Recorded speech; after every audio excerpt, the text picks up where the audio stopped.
There's always hope.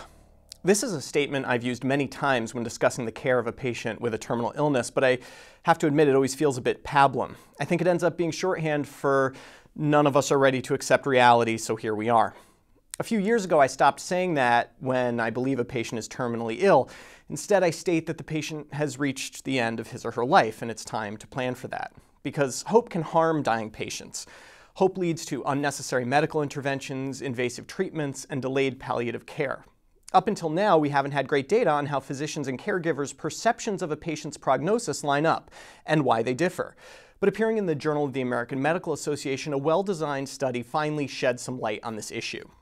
Researchers at UCSF enrolled 227 surrogates of patients who were mechanically ventilated for at least 5 days in the ICU. Overall, 43% of these patients would die during their hospitalization.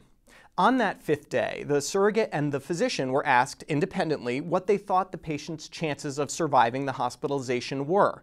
A margin of 20% difference was classified as discordant, and 53% of the estimates were discordant.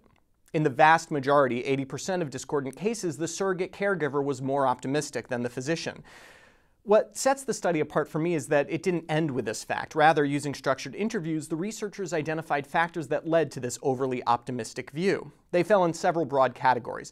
Most commonly cited was the sense that holding out hope or thinking positively would directly benefit the patient. One participant, for instance, stated, quote, "I almost feel like if I circle 50%, then it may come true. If I circle 50%, I'm not putting all my positive energy towards my dad." The other explanations for discordance included a feeling that the patient has secret strengths unknown to the physician.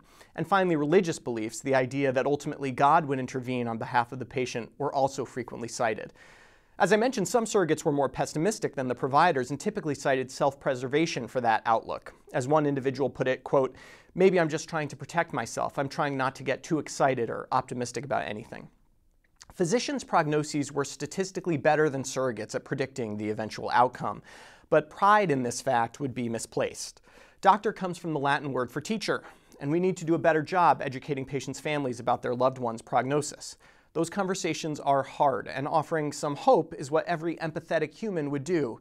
But maybe it's time that in some cases we offer hope for a noble and peaceful death as opposed to a miraculous return to life. For MedPage Today, I'm Perry Wilson.